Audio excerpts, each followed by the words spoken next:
Assalamualaikum warahmatullahi wabarakatuh. Waalaikumsalam warahmatullahi wabarakatuh.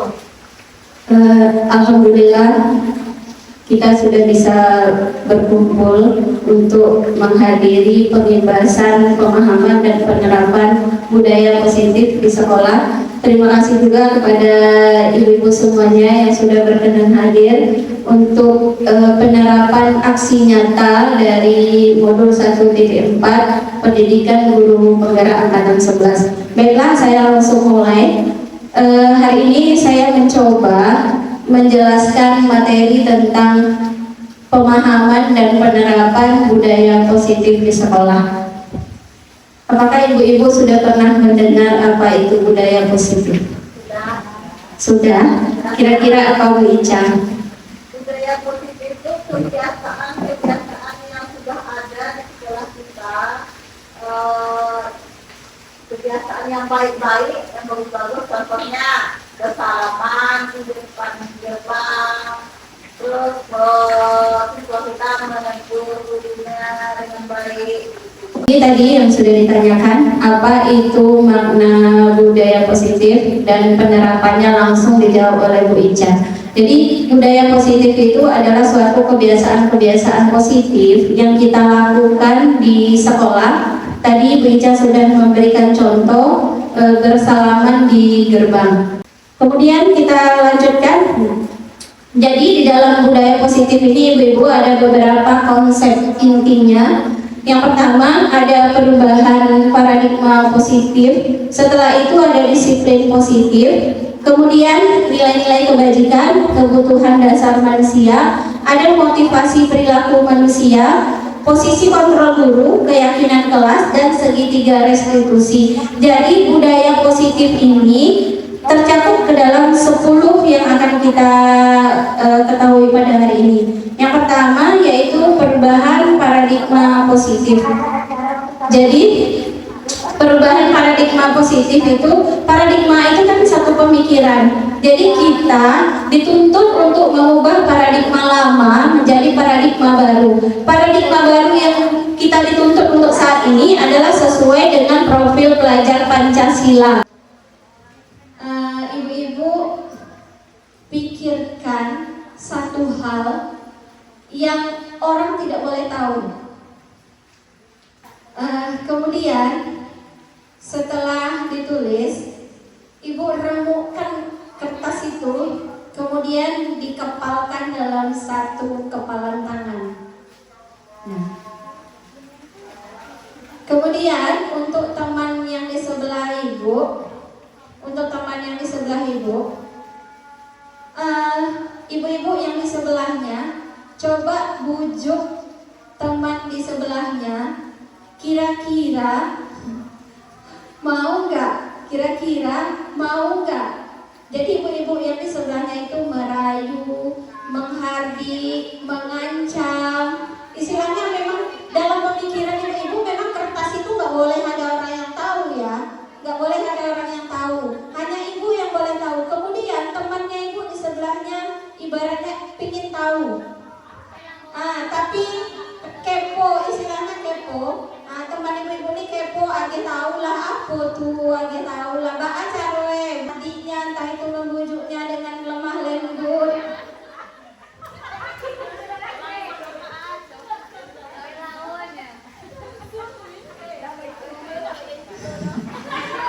Dan kira-kira menurut ibu-ibu setelah itu dilakukan ya, apa yang terjadi? Karena jawabannya di sini cuma 2, diberikan sama tidak diberikan. Sebenarnya yang bisa mengontrol diberikan dengan tidak diberikan itu siapa ibu-ibu? Diri kita sendiri kan? Jadi yang bisa mengontrol itu hanya diri kita sendiri. Jadi itulah perubahan paradigma yang akan kita lakukan di sekolah ini ibu-ibu. Baiklah ibu-ibu, kita lanjutkan. Materi selanjutnya miskonsepsi tentang teori kontrol. Jadi kita guru ini mengacu kepada teori-teori kontrol. Tetapi di dalam teori ini sebenarnya kita banyak berilusi ya ibu. Itu yang akan kita pelajari pada saat sekarang ini. kita ini berilusi bahwa guru itu bisa mengontrol murid. Sebenarnya di dalam teori kontrolnya itu enggak. Kita nggak bisa mengontrol murid. Jadi pada dasarnya kita tidak bisa memaksa murid untuk berbuat sesuatu yang kita inginkan jikalau murid itu tidak mau. Jadi tidak boleh dipaksakan. Jadi ibaratnya ada dalam hatinya dulu, baru kita bisa dia mengerjakan sesuatu. Kemudian baru kita sudah bisa ibaratnya menanamkan teori kontrol pada diri kita untuk mereka. Kemudian kita ini berilusi bahwa semua penguatan positif itu efektif dan bermanfaat. Sebenarnya itu kembali lagi kepada murid. Itu adalah usaha murid itu untuk kira-kira dia mau berubah atau tidak. Kemudian ilusi bahwa kritik dan membuat orang merasa bersalah dapat menguatkan karakter. Jadi ibaratnya menggunakan kritik dan membuat siswa merasa bersalah itu adalah satu identitas yang gagal. Karena itu tidak menjamin siswa itu akan berbuat baik setelah itu. Misalnya setelah kita membuat siswa merasa bersalah, umpamanya, "Woi, Mbak Alaina, beko aku akan terjadi kalau anak medeko." Itu adalah membuat anak merasa bersalah. Itu tidak akan efektif. Kemudian kita berilusi bahwa orang dewasa itu memiliki hak untuk memaksa. Sebenarnya itu yang teori-teori lama yang kita pakai. Kita beranggapan kan memang guru itu ibaratnya dia orang dewasa nih. Jadi anak-anak itu harus ikut apa kata kita. Jadi paradigma pemikiran itulah yang akan kita rubah. Setelah itu, ini ada beberapa perubahan. Dahulu kita memakai kan stimulus respon namanya. Stimulus respon ada timbal balik antara guru dan siswa. Sekarang kita menggunakan pendekatan teori kontrol. Yang pertamanya mungkin kalau kita lihat stimulus responnya tentang dunia kita contohkan, kemudian teori kontrolnya tentang dunia. Kalau stimulus respon yang dahulu, kita menganggap realitas kebutuhan kita itu sama.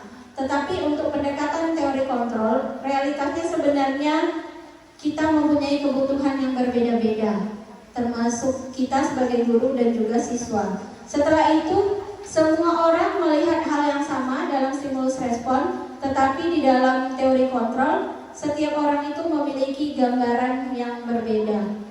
Kemudian, stimulus respon yang dahulu, orang lain bisa mengontrol saya. Jadi itu yang ibu lakukan tadi, bahwasanya sebuah kepalan kertas yang sudah ibu kepal, kalau seandainya teman ibu tidak memberikan itu, berarti yang menguasai kita memberikan atau tidak itu kan diri kita sendiri. Itu adalah teori kontrol.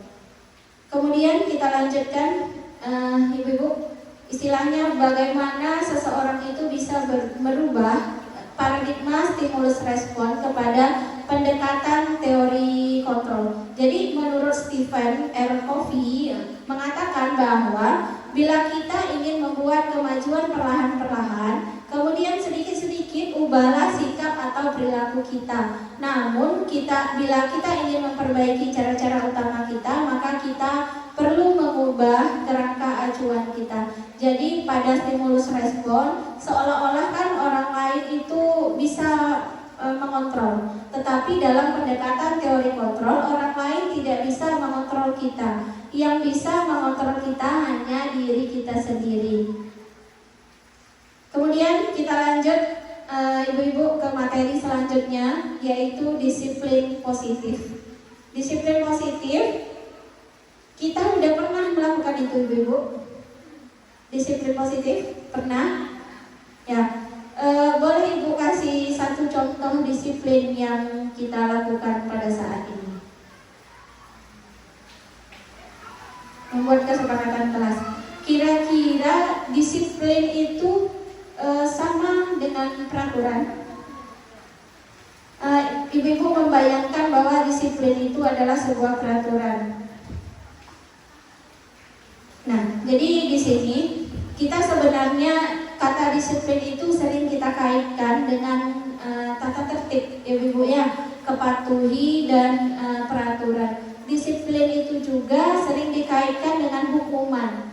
Tetapi sesungguhnya itu berbeda Ibu. Karena belajar dengan disiplin tidak harus dengan memberikan hukuman. Justru itu adalah salah satu alternatif terakhir, dan kalau perlu tidak usah digunakan sama sekali. Jadi disiplin itu sebenarnya itu kan harus peraturan itu memang harus ditegakkan, tetapi ketika anak melanggar peraturan, melanggar disiplin, kita tidak harus langsung memberikan anak itu hukuman. Tetapi ada pendekatan-pendekatan tertentu yang kita gunakan untuk merubah anak tersebut. Kemudian, jadi menurut Ki Hajar Dewantara begini Ibu ya, untuk mencapai kemerdekaan dalam konteks pendidikan pada saat ini, untuk menciptakan murid yang merdeka, syarat utamanya harus disiplin yang kuat. Tetapi disiplin yang dimaksud oleh Ki Hajar Dewantara adalah disiplin diri. Jadi kita sebagai guru punya PR bagaimana menanamkan disiplin diri dulu kepada anak, baru nanti mengacu kepada disiplin sekolah, disiplin peraturan. Jadi kita sebagai guru mungkin yang paling utama sekali tugasnya, semua guru utama tugasnya itu, cuman yang paling utama guru BK dan wali kelasnya. Jadi di sini memang harus kita bagaimana cara kita membuat anak itu sadar dan mendisiplinkan diri mereka terlebih dahulu. Jadi kalau mereka sudah ingin mendisiplinkan diri, otomatis nanti tidak akan ada yang terlambat, tidak akan ada yang istilahnya melanggar aturan, yang memanjat pagar. Cuman sekarang ini kan kita langsung ketika anak memanjat pagar, kita langsung beri hukuman. Sebenarnya hukuman kalau untuk pembelajaran Merdeka Belajar, hukuman itu tidak efektif dilakukan. Jadi mungkin ini sebenarnya ada nanti pemberitahuan lagi atau pembelajaran lagi untuk sekolah, bagaimana supaya siswa ini ketika berbuat salah dia tidak langsung diberikan hukuman. Nah, jadi kita ada beberapa tahap-tahap dulu yang dilakukan, baru nanti akhirnya dia menerima konsekuensi dari apa yang dia lakukan. Jadi hukuman itu tidak boleh, tapi konsekuensi ada. Cuman bahasanya aja yang bertukar. Kemudian kita lanjutkan. Nah, jadi pendekatan disiplin positif ini Ibu-ibu sebenarnya tidak tentang anak secara langsung, tetapi tentang diri kita sendiri sebagai guru, sebagai orang tua yang memberikan dampak positif ke anak. Jadi sebelum kita mendisiplinkan anak, berarti gurunya kan harus disiplin dulu. Jadi kalau misalnya kita ingin anak datang tepat waktu, berarti gurunya harus datang tepat waktu. Kalau misalnya kita ingin anak itu berpakaian rapi, berarti gurunya juga harus berpakaian rapi. Jadi begitu, disiplinkan dulu diri kita. Ya, beri contoh diri kita, baru nanti kita bisa mendisiplinkan anak-anak kita. Kemudian kita lanjutkan Ibu-ibu. Jadi nih, sebuah disiplin positif akan menghasilkan satu nilai-nilai kebajikan yang universal. Jadi nilai-nilai kebajikan itu maksudnya nilai-nilai positif yang mana itu adalah tujuan mulia yang ingin dicapai satu individu. Jadi umpamanya gini, misal kita masuk ke kelas, kemudian kita kan masuk ke kelas itu membuat kesepakatan kelas dulu. Setelah ada kesepakatan kelas, kita yakini bahwa itu menjadi satu keyakinan untuk kelas kita yang tidak boleh dilanggar. Kita membuat keyakinan kelas, itu kan pasti ada nilai-nilai kebajikan yang kita harapkan di dalamnya. Jadi ibu-ibu semuanya, sebenarnya untuk sebelum pembelajaran kita itu harus menggunakan keyakinan kelas supaya bisa terjadi pembelajaran yang efektif, aman dan nyaman untuk siswa-siswanya. Kemudian kita lanjutkan ke materi kebutuhan dasar manusia. Kebutuhan manusia itu adalah segala sesuatu yang dibutuhkan oleh manusia untuk mempertahankan keseimbangan kondisi fisiologis dan psikologis yang bertujuan untuk mempertahankan kehidupan dan kesehatannya. Jadi kita harus menyadari menyadari bahwa manusia itu mempunyai beberapa kebutuhan dasar. Yang pertama adalah penguasaan, kemudian kesenangan, setelah itu bertahan hidup, kasih sayang dan rasa diterima, kemudian kebebasan. Jadi ini ada contoh kasus ibu-ibu, mungkin saya bisa bacakan kalau tidak jelas yang di depan. Ibu Ani adalah guru kelas 5 SD di SD Pelita Hati, sedang bingung menghadapi ulah salah satu murid di kelasnya. Agus, beberapa anak telah datang dan mengeluhkan Agus yang seringkali meminta bekal makan siang mereka dengan paksa. Jika Anda menghadapi situasi seperti Ibu Ani, apa yang akan Anda lakukan? Menurut Anda, kira-kira apa alasan Agus melakukan hal itu? Kita kembali kepada 5 kebutuhan dasar yang tadi untuk menjawabnya Ibu-ibu. Kebutuhan dasar yang tadi ada penguasaan, kesenangan, bertahan hidup, kasih sayang, kebebasan. Kira-kira kalau kita bertanya kepada Agus, kenapa kamu sering meminta bekal temanmu? Kalau misalnya Agus menjawab, iya Bu, saya lapar. Kira-kira 5 kebutuhan dasar mana yang Agus tidak punya? Yang tidak dipunyai, istilahnya yang sedang dijalani oleh Agus. Bertahan hidup. Kita lihat di sini.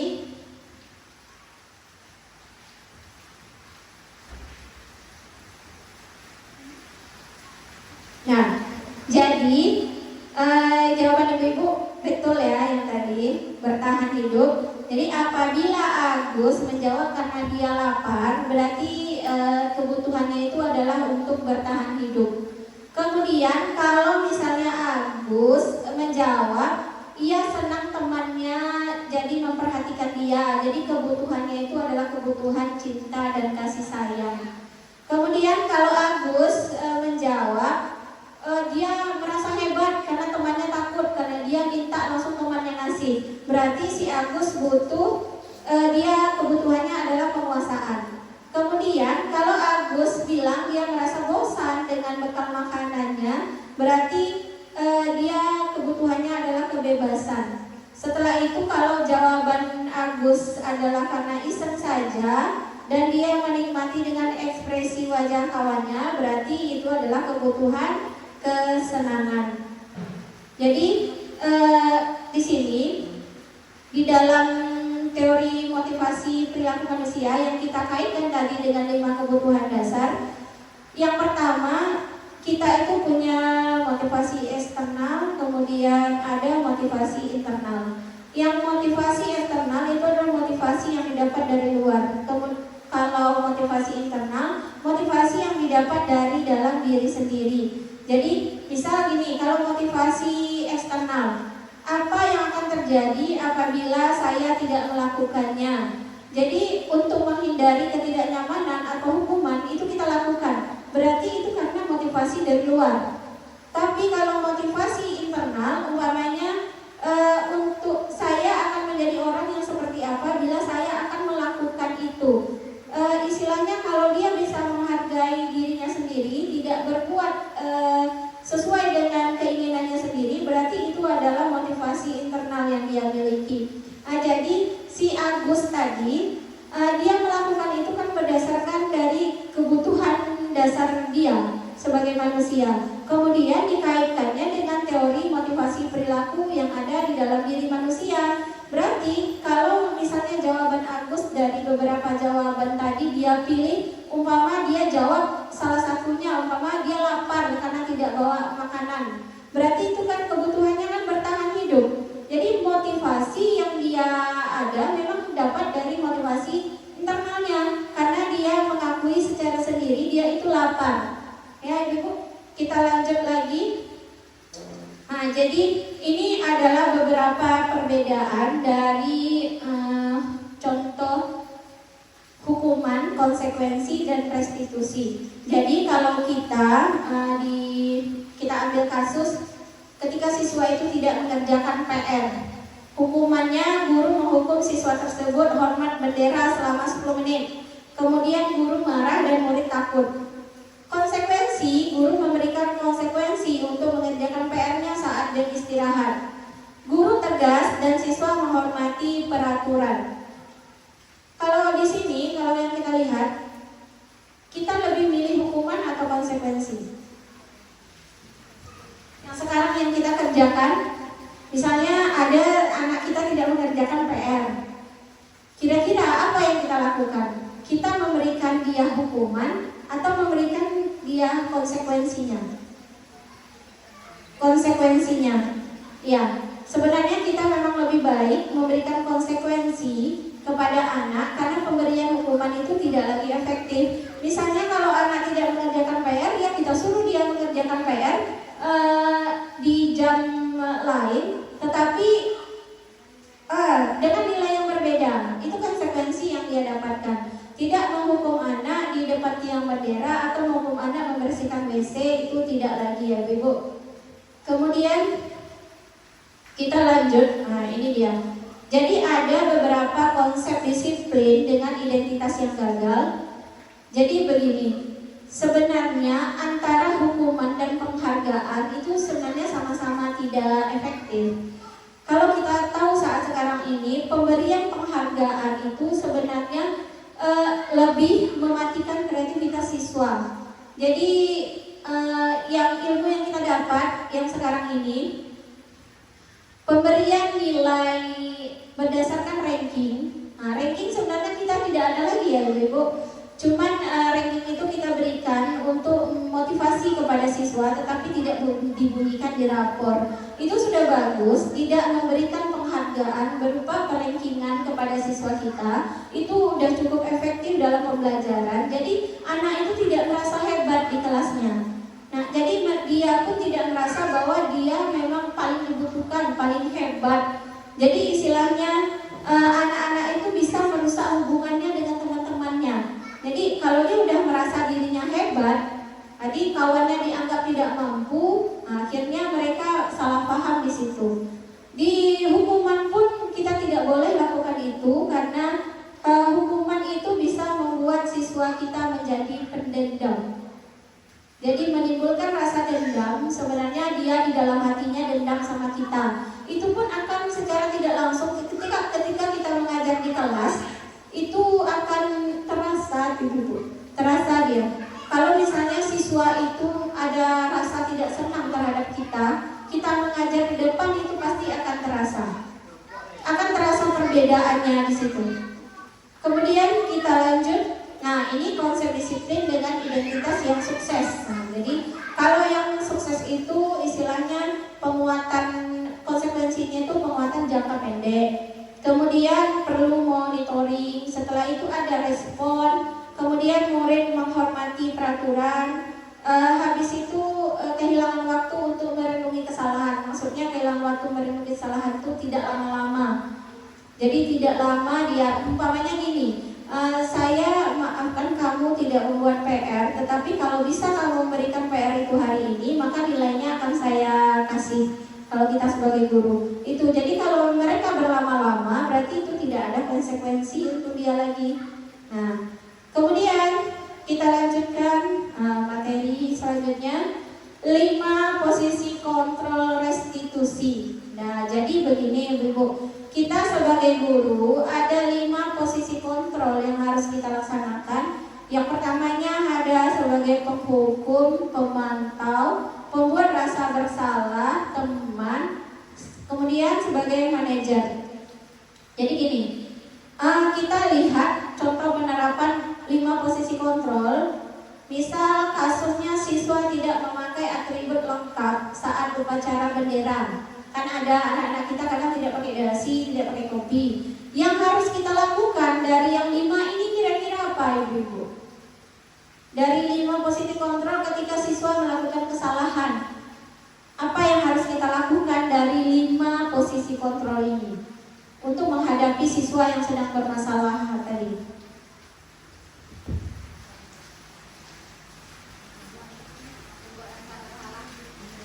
Pembuat rasa bersalah.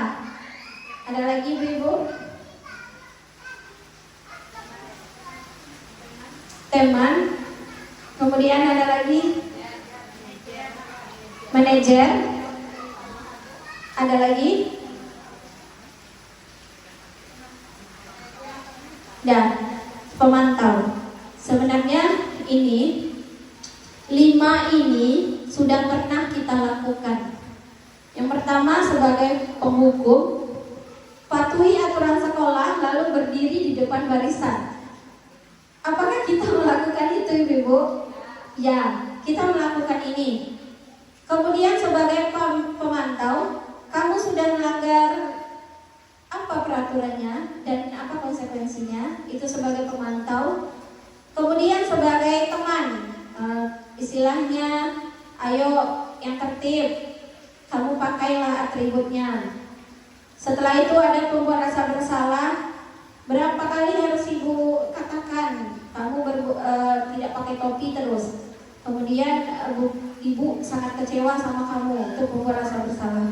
Kemudian sebagai manajer, apakah kamu tahu kesalahanmu? Kira-kira bagaimana kamu akan memperbaiki kesalahan ini?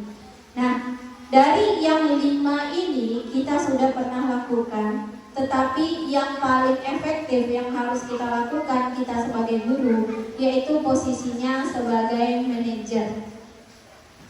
Jadi kita harus memposisikan diri kita sebagai manajer, tidak harus langsung menjudge anak itu ketika dia salah, tetapi kita bertanya dulu, kira-kira kamu tahu nggak apa kesalahan kamu? Kemudian bagaimana kamu memperbaiki kesalahan itu? Jadi kalau kita menghukum anak itu langsung di tiang bendera, itu tidak boleh ternyata Ibu. Kita itu posisinya hanya sebagai manajer. Nah, jadi kita lanjutkan ke keyakinan kelas. Nah, jadi supaya anak tidak melanggar aturan-aturan yang ada, kita harus membuat keyakinan kelas terlebih dahulu di dalam kelas. Pertanyaannya, mengapa tidak peraturan saja? Karena peraturan itu kan sudah mencakup kepada keyakinan kelas. Jadi jawabannya gini Ibu, kalau peraturan itu kan cakupannya sekolah. Kalau keyakinan kelas cakupannya hanya hubungan kita antara guru dan murid. Kemudian di sini keyakinan kelas itu adalah satu nilai-nilai kebajikan atau prinsip-prinsip universal yang disepakati secara bersama antara guru dengan muridnya dengan tidak memperhatikan latar belakang, suku, negara, bahasa maupun agama. Jadi di sini ada beberapa pembentukan keyakinan kelas ya. Keyakinan kelas itu dia ciri-cirinya lebih abstrak dari peraturan. Kalau abstrak kan dia lebih semu ya, dia masih bisa bertukar-tukar. Kalau peraturan kan tidak bisa. Keyakinan kelas bisa bertukar setiap saat ketika memang kita butuh itu untuk perkembangan kita dalam mengajar. Kemudian sedikit saja biar anak mudah ingat.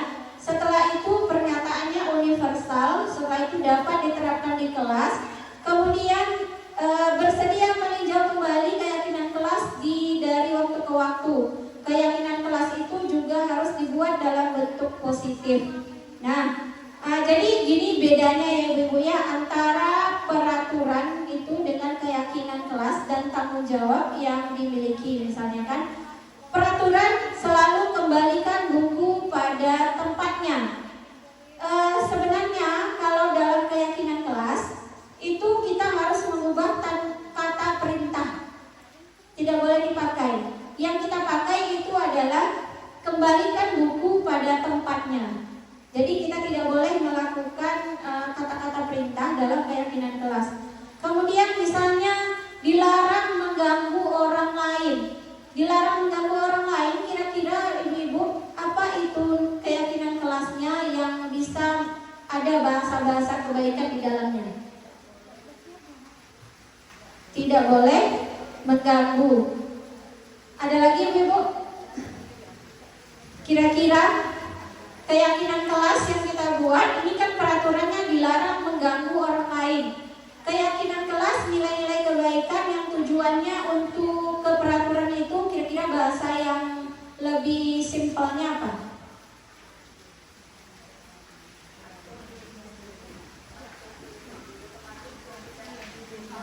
Ya, ya Bu Ica. Jadi bahasa yang keyakinan kelas itu intinya ya Ibu ya, tidak bahasa perintah. Kalau misalnya bahasa peraturannya dilarang mengganggu orang lain, bahasa keyakinan kelasnya yaitu mengatur diri sendiri. Mengatur diri sendiri. Jadi keyakinan kelas yang ibu-ibu buat di kelas sebenarnya itu cukup efektif. Kalau anak itu melanggar keyakinan kelas yang ada, kita akan kembalikan lagi. Di sanalah kita sebagai guru menggunakan posisi kontrol yang kita punya. Ketika anak berbuat salah dan melenceng dari keyakinan kelas yang dia lakukan, berarti posisi kita di sana. Kita sebagai manajer kah, sebagai pemantau kah, atau sebagai penghukum kah? Itu mungkin sebenarnya tugas-tugas ini kita udah lakukan ya Ibu ya, udah kita kerjakan sebenarnya. Cuma konsepnya kita yang nggak tahu. Kemudian kita lanjut. Nah ini ada contoh aksi nyata saya yang sudah saya lakukan untuk pembuatan keyakinan kelas. Ya, kita perhatikan sebentar Ibu-ibu. Ini saya udah buat keyakinan kelas. Kita tuh harus membuat keyakinan kelas dulu. Keyakinan kelas itu didapat dari peraturan yang ada di sekolah. Ya, peraturan itu adalah sesuatu hal yang patut ditaati. Kalau keyakinan kelas, ya yang harus diyakini antara kesepakatan guru dan siswanya. Nah, jadi sebelum kita masuk, kita bikin keyakinan kelas dulu. Nah, minta tolong Ibu sekretaris siapa rasanya Sakina. Tulis di bawah Sakina.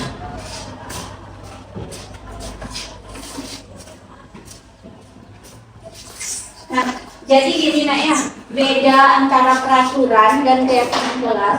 Peraturan itu tanggung jawab kita kan sama sekolah ya. Itu adalah sesuatu hal yang patut dan harus ditaati. Kalau keyakinan kelas itu hanya kesepakatan antara guru dan murid.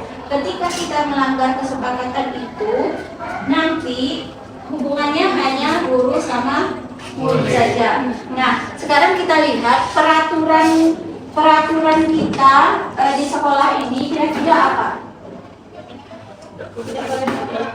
Tidak boleh apa nih?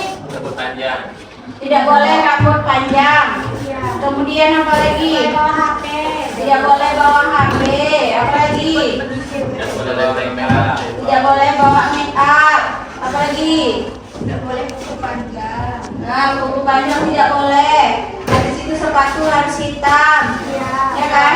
Semua itu kan wajib kita taati. Nah, sekarang kita buat keyakinan kelas kita supaya kelas kita ini bisa jadi tertib, teratur, kemudian juga kita belajarnya kondisinya aman, nyaman.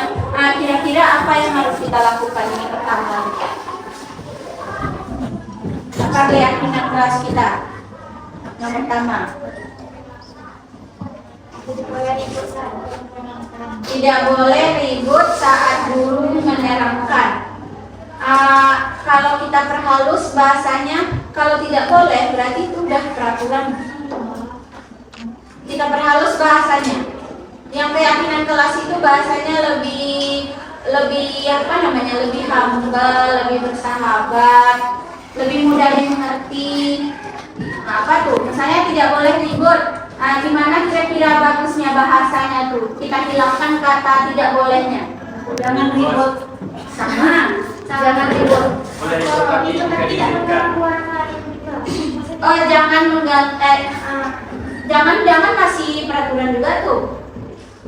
Yang jangan apa tuh kira-kira? Misalnya kan tidak boleh ribut, jangan ribut gitu kan. Tertib saat belajar. Ya, bikin satu keyakinan kelas di atasnya Sakina. Keyakinan kelas.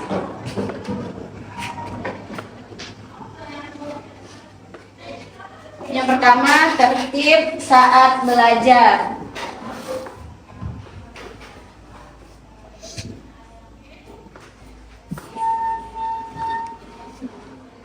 Nah, apa lagi yang kedua? Izin keluar masuk bergantian. Ya, izin keluar masuk bergantian. Minimal berapa menit? 10 menit. Nah, minimal 10 menit. Minimal. Maksimal tuh. Maksimal. Bergantian maksimal 10 menit. Terus yang ketiga, menjenguk teman yang sakit. Ya, boleh. Berapa hari kalau teman yang sakit? 3 hari. Menjenguk teman sakit lebih dari 3 hari. Wajib bayar uang kas.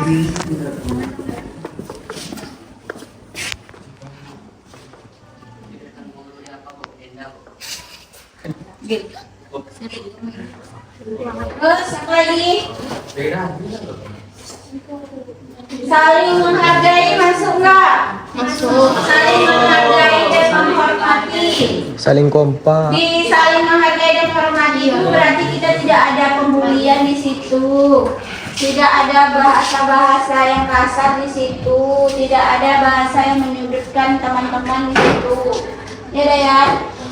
Saling kompak. Habis itu yang kelima, Ikut serta bergotong royong. ikut serta bergotong royong. Nah, apa lagi?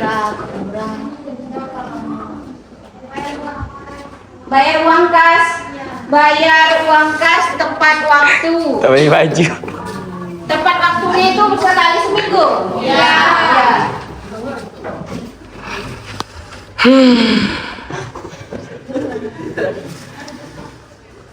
Dan apa lagi ada tambahannya? Ada tambahan?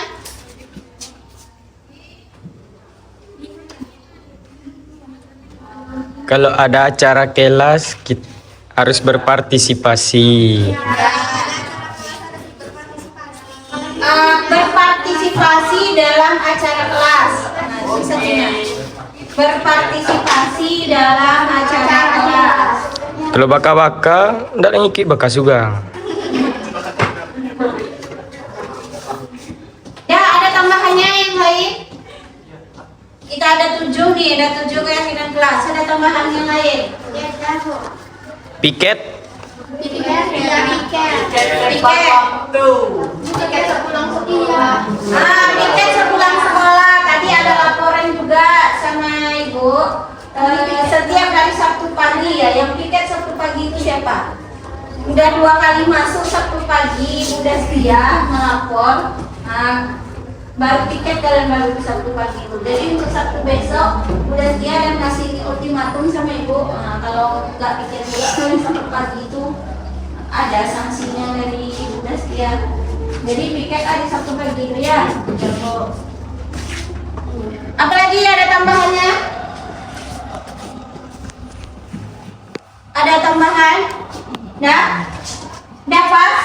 Nah, berarti ya keyakinan kelas ini akan kita gunakan selama 1 semester belajar dengan Ibu. Tetapi kalau seandainya kita butuh penyesuaian lagi, kita tambah lagi atau kita kurangi kalau udah cukup udah cukup tertib, kita kurangi atau nanti ada tambahan baru pun boleh. Jadi sebenarnya setiap guru yang masuk itu udah harus ada keyakinan kelas yang dibuat per mata pelajaran. Udah ada guru yang lain yang Assalamualaikum.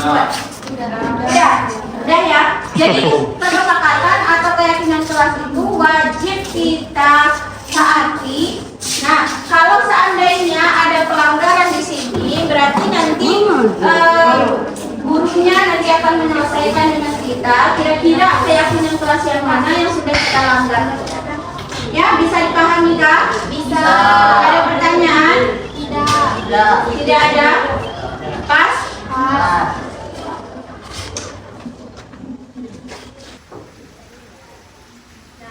Jadi ini ibu-ibu ada 5 keyakinan kelas yang sudah dibuat oleh siswa tadi. Kalau seandainya siswa ada melanggar di situ, nanti saya sebagai guru memanfaatkan posisi kontrol sebagai guru, kira-kira apa yang akan saya lakukan ketika anak melanggar keyakinan kelas yang sudah disepakati.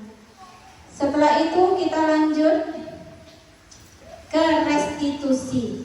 Nah, jadi kan tadi ada posisi kontrol. Posisi kontrol itu dikaitkan dengan kesalahan anak. Sekarang kita masuk ke restitusi. Restitusi itu istilahnya adalah proses menciptakan kondisi bagi murid untuk memperbaiki kesalahan mereka sehingga mereka bisa kembali pada kelompok mereka dengan karakter yang lebih kuat. Kemudian kita perhatikan video penjelasan dari Ibu Diah. Salam bahagia Ibu dan Bapak Ibu hebat. Pada video kali ini kita akan membahas tentang salah satu program disiplin positif yang diterapkan di lingkungan sekolah yang dikenal dengan nama restitusi.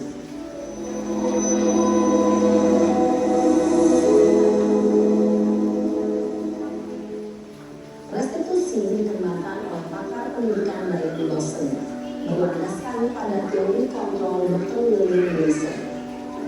Segitiga restitusi adalah suatu proses dialog yang dijalankan oleh guru atau orang tua agar dapat menghasilkan murid yang mandiri dan bertanggung jawab. Pada saat guru di posisi manajer, aspek yang dikembangkan pada murid adalah motivasi intrinsik, sehingga penanaman nilai-nilai kebajikan dapat tumbuh dan berkembang menjadi suatu kebiasaan positif yang akhirnya membentuk karakter murid. Proses dialog ini terdiri dari 3 langkah yang digambarkan pada ketiga sisi pada segitiga restitusi. Sisi pertama adalah menstabilkan identitas. Sisi yang kedua adalah validasi tindakan yang salah. Dan sisi yang ketiga adalah menanyakan keyakinan. Ibu dan Bapak Guru, berikut ini akan ditunjukkan bagaimana seorang guru berada dalam posisi manajer menggunakan penerapan segitiga restitusi.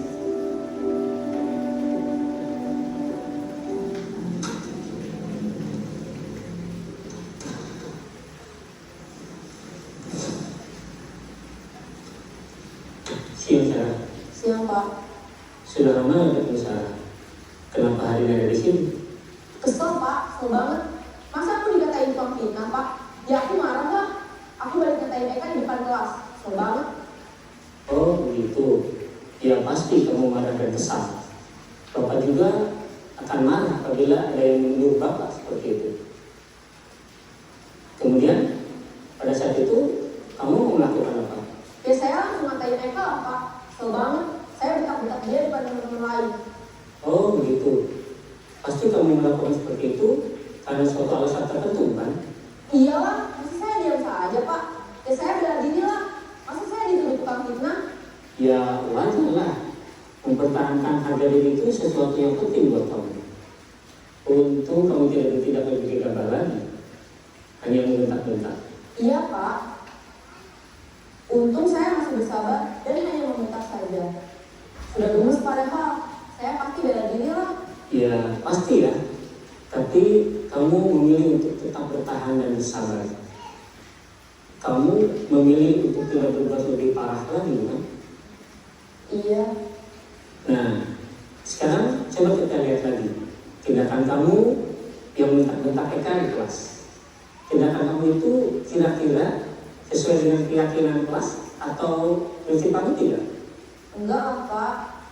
Capek, Pak, jadi pemarah. Jadi keyakinan atau prinsip mana yang kurang sesuai dengan keinginan kamu? Ya, saya sebenarnya sangat menghargai orang lain.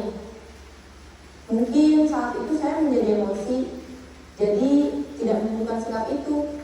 Kamu meyakini tidak menghargai orang lain itu penting buat kamu? Yakin lah, Pak. Iya, setuju. Kita harus saling menghargai. Namun ada juga keyakinan yang kita sepakati yang perlu kita jalankan apabila kita sedang marah, kan? Ya, saya bisa lebih proaktif, mulai dengan diri sendiri. Saya bisa jadi lebih sabar, mengambil waktu jeda untuk berpikir mau apa selanjutnya.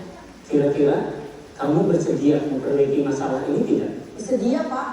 Kalau kamu memperbaiki masalah ini, kamu akan menjadi orang seperti apa? Saya akan menjadi orang yang bertanggung jawab kali ya, Pak. Dan senantiasa proaktif. Iya, menurut kamu bagaimana rasanya menjadi orang seperti itu? Ya nyaman lah, bangga bisa bersabar dan menahan diri. Baiklah kalau begitu. Yuk kita pikirkan bagaimana memperbaiki masalah ini.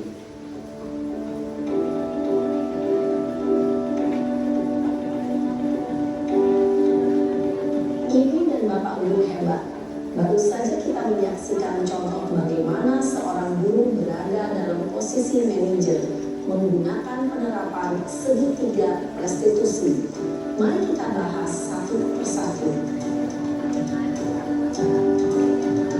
Pada sisi pertama, menstabilkan identitas berdasarkan pada prinsip bahwa membuat kesalahan adalah bagian dari proses pembelajaran. Sisi pertama dari segitiga ini berperan menggeser identitas murid dari identitas gagal ke identitas sukses. Murid yang sedang bertingkah laku yang tidak pantas atau menarik diri saat itu sedang mengalami identitas gagal. Bila kita mengkritiknya, maka posisinya tidak akan berubah. Kita bisa mengajukan pernyataan-pernyataan ini. 1. Membuat kesalahan sesuatu yang wajar. 2. Manusia tidak ada yang sempurna. 3. Kita bisa memperbaiki masalah ini. 4. Saya tidak menanyakan kesalahannya. Saya lebih fokus bagaimana memperbaiki masalah ini. 5. Apakah saat ini kamu telah menjadi orang yang baik untuk dirimu sendiri? Pada sisi kedua, validasi tindakan yang salah berlandaskan pada prinsip bahwa setiap perilaku berupaya memenuhi suatu kebutuhan tertentu. Guru yang telah memahami teori kontrol akan bergeser dari pemikiran stimulus respon menjadi proaktif dan mencoba untuk mengenali tujuan dari perilaku murid, mengenali dan mengakui kebutuhan murid ini dapat memperbaiki hubungan dengan murid tersebut. Pernyataan atau pertanyaan bisa disampaikan dengan nada suara tidak menghakimi atau memojokkan, sehingga dapat mengembalikan murid pada posisi positif. 1. Kamu bisa saja bertindak lebih gegabah lagi dari ini. 2. Kamu bukan melakukannya tanpa suatu alasan tertentu. 3. Kamu melakukannya karena mempertahankan sesuatu yang penting bagi. 4. Mungkin kamu bisa mempelajari suatu perilaku baru yang lebih efektif. Bersediakah kamu mempelajarinya? Selanjutnya, kita akan simak sisi terakhir, yaitu menanyakan keyakinan. Teori kontrol menyatakan bahwa pada dasarnya kita termotivasi secara intrinsik. Pada saat perilaku yang salah telah divalidasi dan identitas sukses telah stabil, maka murid telah siap menaikkan keyakinan-keyakinannya dengan tindakannya yang salah dan pemikirannya telah bergeser ingin menjadi orang yang dituju. Pertanyaan-pertanyaan ini dapat menaikkan keyakinan-keyakinan yang diambil murid. 1. Sebagai keluarga atau kelas, apa yang kita yakini? 2. Nilai-nilai apa yang telah kita sepakati? 3. Seperti apa gambaran sebuah kelas yang ideal bagi kamu? 4. Kamu ingin menjadi orang seperti apa?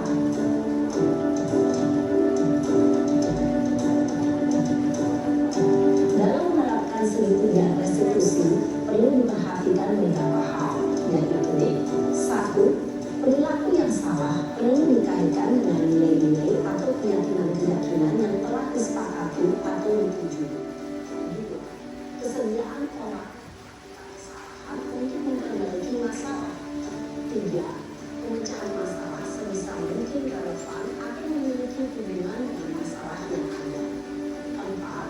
usaha, perlu adanya suatu usaha kebaikan dan kesalahan.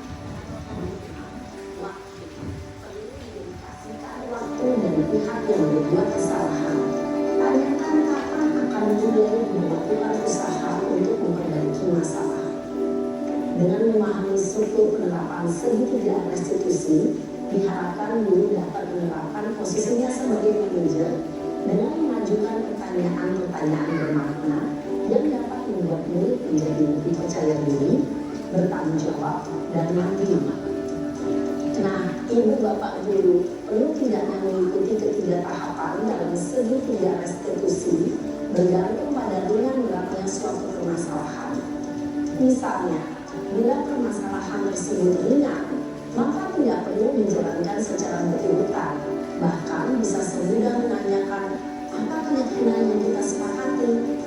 Dengan menjalankan segitiga restitusi, dengan mengajukan pertanyaan-pertanyaan bermakna, diharapkan murid menjadi lebih kuat secara pribadi, dapat membuka wawasan murid agar dapat menyelesaikan permasalahannya sendiri, semakin percaya diri, mandiri, dan merdeka.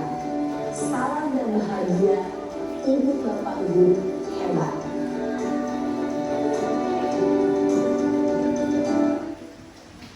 Jadi begitu ya ibu-ibu, pemahaman tentang segitiga restitusi yang harus kita terapkan di sekolah atau di kelas kita. Ketika anak-anak berbuat salah, hal-hal yang perlu kita lakukan adalah penggunaan segitiga restitusi yang memposisikan diri kita harus sebagai manajer, tidak sebagai posisi-posisi yang lain. Harus sebagai manajer. Jadi ketika anak berbuat salah, kita memakai segitiga restitusi dengan menggunakan 3 kata dari segitiga restitusi, yaitu menstabilkan identitas, validasi tindakan yang salah, kemudian ketiga menanyakan keyakinan. Itu tergantung nanti. Kalau kesalahan anak itu kesalahan kecil, kita tidak perlu menggunakan ketiga-tiganya. Tapi kalau kesalahannya itu sudah mengganggu orang lain, berarti kita wajib menggunakan ketiga-tiga dari tahapan segitiga restitusi. Ini ada contoh lagi segitiga restitusi yang sudah saya lakukan. Saya melakukan pemanggilan terhadap anak di kelas tersebut karena melakukan kesalahan membuli Nabila.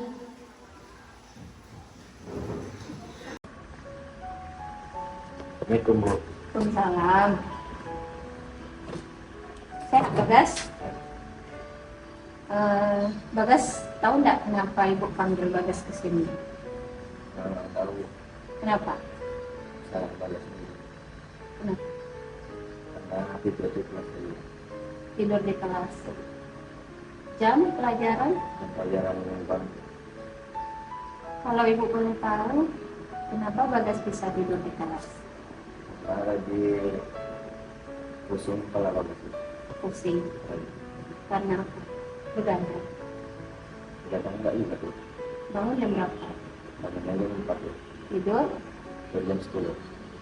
Kira-kira Bagas tahu nggak bahwasanya Bagas itu udah melanggar keyakinan kelas kita? Tahu. Dengan tidur di kelas, apa yang akan Bagas lakukan setelah ini? Minta maaf pada guru yang bersangkutan itu tidak mengulangi lagi. Sebenarnya melakukan kesalahan itu tidak apa-apa ya Bagas, karena tidak ada manusia yang sempurna. Manusia pasti pernah berbuat salah. Bagas, kan Bagas sudah tahu nih kesalahan Bagas itu apa. Bahwasanya tindakan Bagas itu udah melanggar keyakinan kelas kita. Kira-kira apa yang akan Bagas lakukan setelah ini untuk memperbaiki kesalahan Bagas dengan Pak Ju? Meminta maaf pada guru yang bersangkutan Bu atau Pak Jupri sehingga tidak mengulanginya lagi. Berarti Bagas sudah bersedia untuk meminta maaf dengan Pak Ju dan tidak akan mengulangi kesalahan Bagas lagi ya. Nah, Ibu berharap Bagas memang tidak akan mengulangi kesalahan itu lagi, karena tidur di kelas nanti Bagas bisa ketinggalan pelajaran. Nanti Pak Jutnya udah menerangkan pembelajaran, Bagas malah tidur. sekarang karena Bagas sudah ingin memperbaiki kesalahan Bagas dengan meminta maaf kepada Pak Zuk dan tidak akan mengulangi lagi. Mudah-mudahan besok Bagas tidak akan mengulangi kesalahan seperti ini lagi ya. Sekarang Bagas boleh kembali lagi ke kelas dan belajar seperti biasa.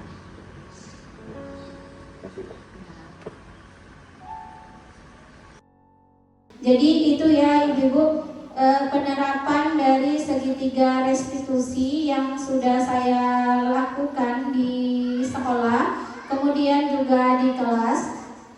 Itu adalah satu bentuk paradigma yang harus kita rubah, yaitu sebagai guru kita harus bisa mengacu kepada profil pelajar Pancasila. Kita sebagai guru harus mengacu kepada kurikulum Merdeka Belajar. Jadi kita sudah harus berangsur-angsur merubah pemikiran lama ke pemikiran yang baru. Tadi intinya kita sebagai guru tidak boleh sebagai penghukum, tetapi posisi kita diharapkan sebagai manajer. Nah, untuk tahap yang terakhir, apakah ibu-ibu semuanya ada pertanyaan? Saya menerima 2 pertanyaan dari ibu-ibu.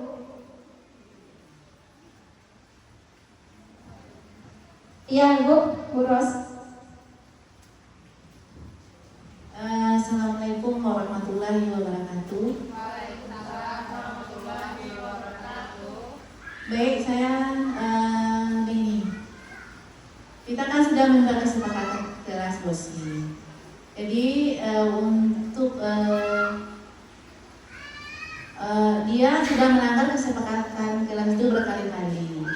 Sudah dipanggil tapi tetap juga dilanggarnya. Terus langkah kita sendiri bagaimana Bu sih? Ya itu, terima kasih. Terima kasih Bu Ros atas pertanyaannya. Jadi Bu Ros menanyakan ketika anak tersebut sudah melanggar kesepakatan kelas dan sudah dipanggil, kemudian dia tetap melanggar. Nah, jadi di sini posisi kita memang harus sebagai manajer. Karena kita memang diposisikan sebagai guru ini menghamba kepada murid Bu Ros. Walau apapun itu kesalahan anak yang ibaratnya memang bukan terlalu fatal ya Bu Ros, tetapi kita harus memposisikan diri tetap sebagai manajer dengan tidak terlalu memberikan hukuman kepada siswa. Kita hanya memberikan nasihat-nasihat tadi seperti melakukan segitiga restitusi. Kalau misalnya ada beberapa kali kesepakatan kelas yang mereka langgar, mungkin kita akan memberikan satu ibaratnya melaporkan kepada wali kelasnya. Nanti penyelesaian itu akan kita hadapi bersama dengan wali kelas. Kalau wali kelas juga tidak mampu untuk mengatasi itu, kita kembalikan segitiga restitusi itu kepada guru BK dan kita sebagai guru yang bermasalah dengan anak. Mungkin itu Bu Ros jawabannya. Memang kita sebagai guru ini tidak harus dituntut sebagai penghukum. Kita harus memposisikan walau bagaimanapun itu keadaannya, kita harus memposisikan diri kita sebagai manajer, tetap sebagai manajer. Tidak boleh kita memberikan hukuman dan marah-marah kepada siswa. Jadi sebagai guru itu ibaratnya kita harus humble. Sebagai guru itu ibaratnya kita harus mengerti dengan anak. Tidak anak yang harus mengerti kita. Umpamanya ketika kita masuk, kita kan banyak masalah. Kita di dalam kelas itu nggak harus ingat lagi apa itu masalah kita di luar. Yang harus kita ingat yaitu anak ini. Jadi anak itu tidak harus mengerti kita. Wah, kalian ibu hijau, ibu sedang banyak masalah, kalau ibu sakit. Nah, itu tidak boleh. Jadi kita sebagai guru, walaupun berapapun sakitnya kita, berapapun banyaknya masalah kita, ketika anak berbuat masalah, kita memang harus menyelesaikan masalah anak dengan baik. Ya Ibu, ada pertanyaan lagi? Ya, kalau dalam menyelesaikan masalah memang harus dipanggil satu-satu. Kita tidak boleh menyelesaikan masalah di depan anak lainnya. Kita selesaikan dengan 4 mata Ibu Ros. Jadi anak itu dipanggil, kita tanyakan kesalahan apa yang telah dia buat. Kemudian nanti kita tanyakan lagi keyakinan dia yang telah dia langgar. Kemudian dia sendiri mencari solusi, bukan kita. Ketika dia sudah mencari solusi atas kesalahan yang dia buat, berarti dia sudah paham gitu, kira-kira yang dia lakukan itu adalah satu kesalahan. Tapi kalau kita yang mencarikan solusi, dia mengerjakan itu karena dia takut dengan kita, besok dia akan berbuat lagi. Jadi mungkin kita harus rubah aja paradigma lama kita itu, Bu. Kita menghadapi situasi yang baru kepada Merdeka Belajar sesuai dengan konsep Ki Hajar Dewantara bahwa guru itu menghamba kepada murid. Guru itu tugasnya hanya sebagai menuntun. Istilahnya guru itu bertugas menuntun. Ya, Ibu-ibu? Oke, ada pertanyaan lagi? Kalau tidak ada, mungkin saya cukupkan sampai di sini. Saya mengucapkan terima kasih atas kehadiran ibu-ibu semuanya untuk pemahaman penerapan budaya positif yang ada di sekolah atas tugas aksi nyata saya di pendidikan guru penggerak. Semoga ibu-ibu semuanya selalu diberikan kesehatan, selalu diberikan